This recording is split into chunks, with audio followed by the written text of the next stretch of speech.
Hello and welcome to the JackedNLeen in Under 10 Minutes podcast, a podcast designed to bring you maximum information in 10 minutes or less so you can get on your way to being jacked and lean. I'm jacked, and with me is Eileen. and if you were watching the video feed of this on YouTube, you will notice Eileen is absolutely glowing, partly due to pregnancy and the bump that she is so much showing there, but also just because that's how she is, and that's why I love her. She's absolutely beautiful. And so today marks part one of our three-part series on recapping Eileen's pregnancies, things we've learned, things we should have done maybe a little bit differently, and hopefully some recommendations that you guys will find valuable that you can take forward and utilize in future pregnancies with your clients or for yourself. Pregnancy and before, during, and after is something we deal a lot with clients. So some personal experiences here, which at JackedNLeen we want to focus on what the literature says and experiences say and marry that with actual application. So hope you guys gain something from this. So without further ado, let's start with diet. Babe, why don't you break down what you've done first, second, and third trimester for food? Yeah, so first trimester we had a lot of nausea, which we know is very common in pregnancy. So didn't have that great of an appetite, super sensitive to smells. I really just tried to eat what I could, and I really had to make sure that I was eating frequently enough so that I wasn't heightening the nausea as well, right? Moving into second trimester, we were able to gain a lot more of that appetite back, and so returned back to my pre-pregnancy style of eating, more whole foods, more consistent meals, 4 to 5 meals a day, prioritizing proteins.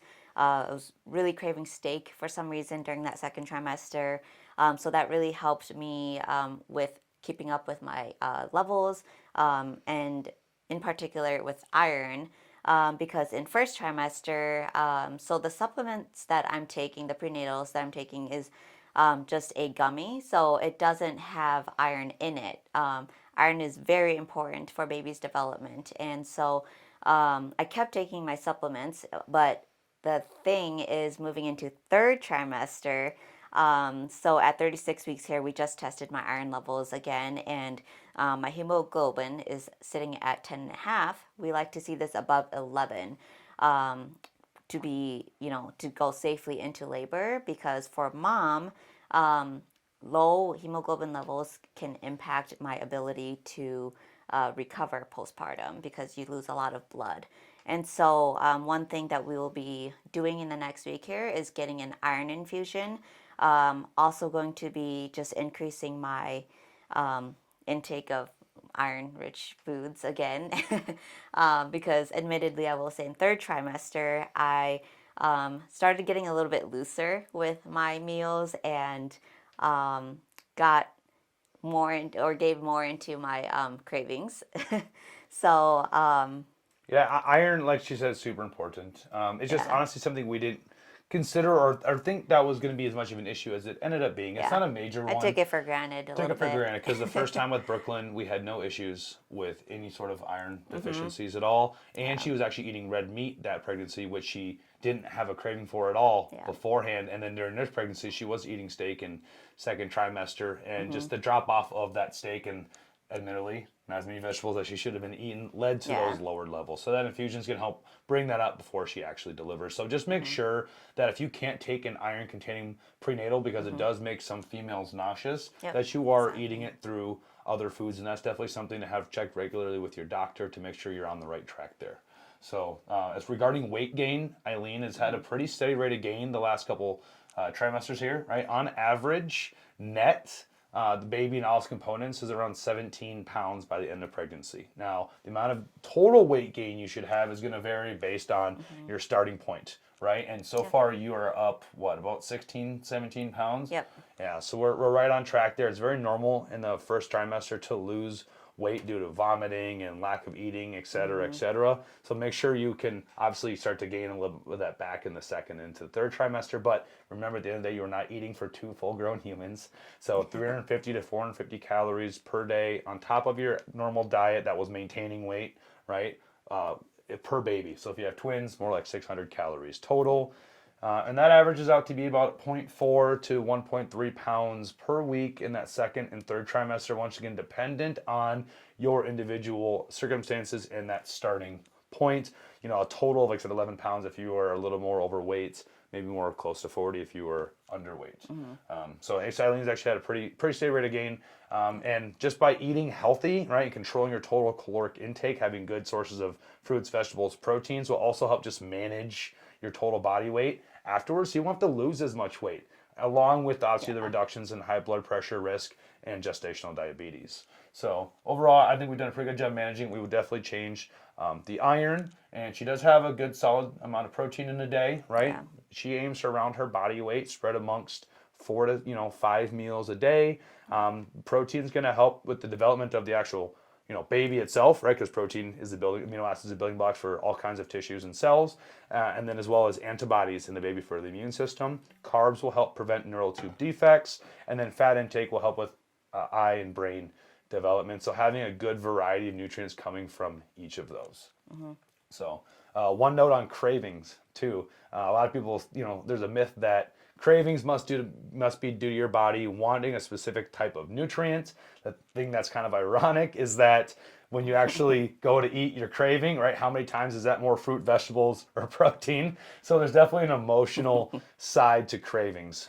So not saying you can't ever eat junk food, obviously, right?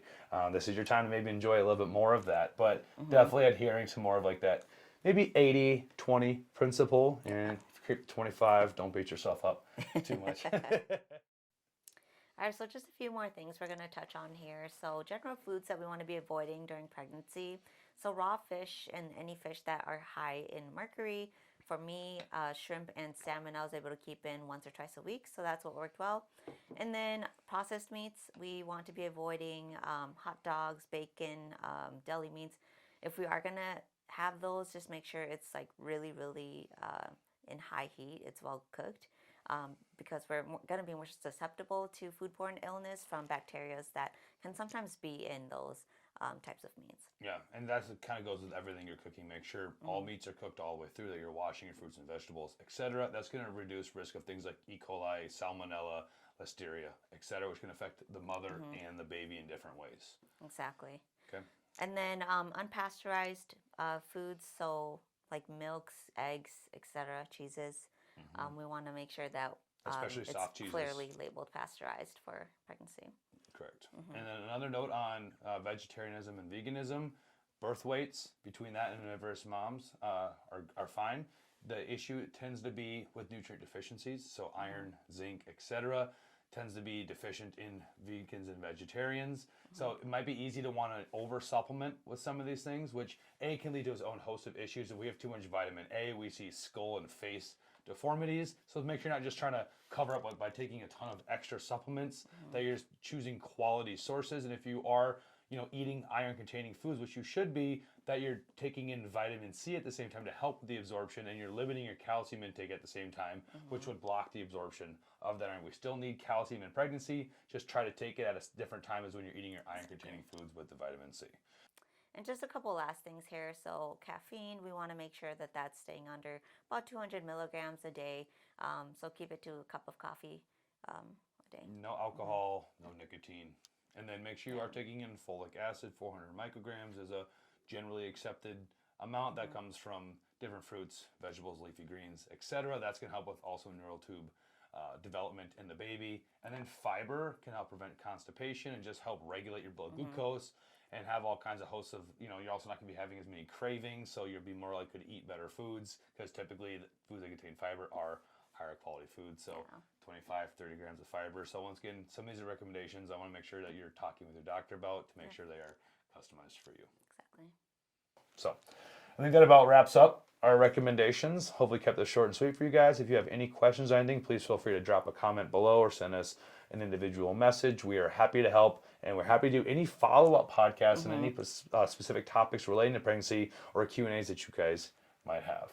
All right. But for now, that's JackedNLeen. Stay tuned for part 2.